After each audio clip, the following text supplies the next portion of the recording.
అందరికీ నమస్కారం. నేను రమ. ఈ రోజు మనతో ఉన్నారు ప్రముఖ ఆధ్యాత్మికవేత్త డాక్టర్ కృష్ణమాచార్యులు గురుగారు ఉన్నారు. మాట్లాడదాం. నమస్కారం గురుగారు. జయం. గురుగారు, చాలా మంది సొంతిల్లు కట్టుకోవడానికి ప్రతి ఒక్కరికి సొంతిల్లు ఉండాలి.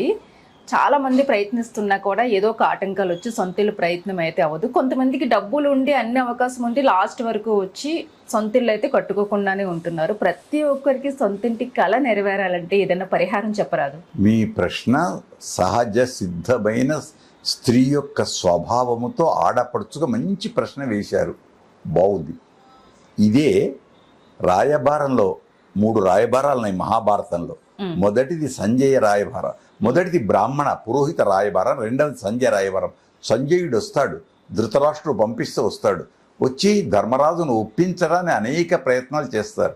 అప్పుడు ధర్మరాజు ఒక మాట మాట్లాడారు. ఆ మాటను గ్రహిస్తే ఈ ఇల్లు ఎంత అవసరమో తెలుస్తుంది. ఆయన అంటాడు, గ్రాస వాసో దైన్యంబులు వచ్చునా అరయుని చుట్టాలకు. ధర్మరాజు చాలా మాటలో పొదుపు ఉంటుంది, ధర్మజ్ఞుడు కనుక చెప్పేటప్పుడు ఏం చెప్పాడు ఆయన? గ్రాస వాసో దైన్యంబులు. గ్రాసం అంటే తినటానికి తిండి, వాసం అంటే ఉండటానికి ఇల్లు, అలాగే వస్త్రధారణ. ఈ 3 నన్ను ఆశ్రయించినటువంటి జనానికి వస్తాయి. కాబట్టి అందుకే ఈరోజు ప్రభుత్వానికి కూడా డబల్ బెడ్రూమ్ అనో ఆ రూపంలోనో ఈ రూపంలోనో ఇస్తున్నారు. తప్పకుండా నివాసానికి యోగ్యమైన ఇల్లు ఉండాలి. ఇది నా స్థిరాస్తి. దీనికి కారణం మళ్ళీ పితృదేవతల యొక్క ఆశీర్వచనం.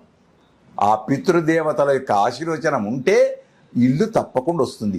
అందుచేత వాస్తు అనుగ్రహం రావాలి. వాస్తు నారాయణుడు, ఆ నారాయణు యొక్క అనుగ్రహం ఉంటే తప్పకుండా ఇల్లు ఏర్పడుతుంది తనకు.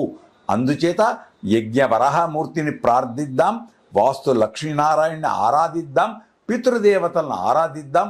తప్పకుండా మనకు భూదేవత అనుగ్రహంతో శ్వాసయోగ్యమైనటువంటి ఇల్లు, ఉత్త ఇల్లు కాదు. వెనకట ఏమనేవాళ్ళు? ఉండటానికి ఒక గుడిసె ఉంది, నిలువ నీడ ఉంది అనేవాళ్ళు. నీడ ఇచ్చినది ఇల్లు. ఇప్పుడు ఇల్లు అయిపోయింది, భవనాలు అయిపోయాయి. ఏ కొడుకు ఆ కొడుకు గదులైపోయాయి. అన్నీ ఏసీ రూమ్లయ్యాయి, అన్నిట్లలో టీవీలు అయ్యాయి, అన్నిట్లలో ఫ్రిడ్జులు వచ్చాయి, ఎన్నెన్ని వచ్చాయి. కానీ ప్రేమ తగ్గుతుంది. అది గుర్తుపెట్టుకోండి అందరూ. ప్రేమ తగ్గుతుంది, భయం పోయింది, భక్తి అసలే లేకుండా పోతుంది. అది కూడా ఒక షో పుటపైంది, 10 మంది కోసం తప్ప ఇతరుల కోసం కాదు. మొన్న ఒక మాట విన్నాం ఒక చోట, దాన్ని తప్పు పట్టకండి. కొత్తగా పెళ్ళి అయిన తర్వాత ఆ కోడలను మీ మామయ్యకు దండం పెట్టు, అత్తయ్యకు దండం పెట్టండి, నేను పెట్టను అని అన్నది. ఏమంటాం? ఏమి అనలేం. కానీ ఆ సంస్కారం ఉండకూడదు. తల వంచాలి, వంచి పెద్దల దీవెనలు పొందాలి. ఉత్త తల ఉంచడం కాదు, సాష్టాంగ ప్రణామం అది. అందుచేత భూదేవత అనుగ్రహం ఉంటే తప్పకుండా మనకు వాసయోగ్యమైన ఇల్లు లభిస్తుంది. అందుచేత పెద్దలను ఆరాధిద్దాం, ఆ యొక్క శక్తిని పొందుదాం.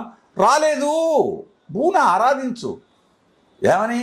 అమ్మా భూదేవత నాకివ్వు అని భూసూక్తం ఉంది. భూమ్నా ద్యోర్వరిణ అని భూసూక్తమే ఉంది. ఆ సూక్తాల చేత ప్రార్థించు. లేదు హాయిగా నీకు రాదు, విను, ఒక నమస్కారం చెయ్యి.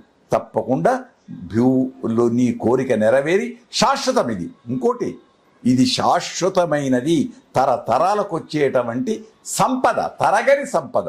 ఆ సంపద అందరికీ లభించుగాక. ప్రభుత్వం చేసే ప్రయత్నం సఫలమై అందరూ ఆనందంగా ఉందురుగాక. మంచి ప్రశ్నకు ఏదో జవాబు చెప్పాం. ఆ యజ్ఞ వరాహమూర్తి యొక్క, భూదేవత యొక్క, కాశ్యప మహర్షి యొక్క శక్తి చేత అందరికీ నివాసయోగ్యమైన ఇళ్ళు చేకూరుగాక. శుభం. గురుగారు, మీ నుంచి ఎన్నో మంచి మంచి విషయాలను మన వాళ్ళందరూ తెలుసుకుంటున్నారు. వాళ్ళందరూ కూడా మంచి మంచి కామెంట్స్ పెడుతున్నారు మన ఛానల్లో. మీ బ్లెస్సింగ్స్ మన వాళ్ళందరికీ ఒకసారి. మనకి అధిక మాసం కాబట్టి సంతోషం. అధిక జ్యేష్ఠంలో ఉన్నాం కనుక అధికము ఆధిక్యమైన ఫలితం అందించుగాక. ఎందుకు? మొత్తం శాస్త్రాలలో చెప్పినటువంటి మంత్ర అనుష్ఠాన మాసం అంటాం. ఎప్పుడు అధిక మాసం వస్తుందో ఆ మాసాలలో దైవ ఆరాధనతో కూడుకున్నట్టు జప ఫలం. అందుచేత మీ ప్రేమతో సోదరి వలె మన ఛానల్ ఎవరెవరు ప్రేమగా చూస్తున్నారో, మంచి చెడులను కలిపి చూస్తున్నారో వాళ్ళందరికీ కూడా ఆయుర్ధ అగ్నే హవిషోజుషాణ ఘృత ప్రతీగో ఘృతయో నిరేధి ఘృతం పీత్వా మధుచారగవ్యం పితేవ పుత్రం అభిరక్షతాదిమం. తల్లి తండ్రి బిడ్డల్ని ఏ విధంగా ప్రేమగా దీవిస్తాడో మా నుండి, మా ఛానల్ నుండి మీ అందరికీ అపూర్వమైన దీవెనలు అందిస్తున్నాం. వర్ధతాం అభివర్ధతాం, మంచిని పెంచదాం, విలువైన సమయాన్ని రక్షిద్దాం. కర్తవ్యం దైవమాన్నికం, ఏ సమయంలో ఏది చేయాలనో అది చేద్దాం, ఆనందాన్ని పొందుదాం. శుభం భూయాత్. ఈ అవకాశం కల్పించిన మీ అందరికీ అనేక కృతజ్ఞతాపూర్వక విభవమైనటువంటి ఆశీస్సులు అందిస్తున్నాం. బ్రాహ్మడిగా నమస్కారం చేయకూడదు కాబట్టి ఆశీస్సులు అందిస్తున్నాం. శుభం.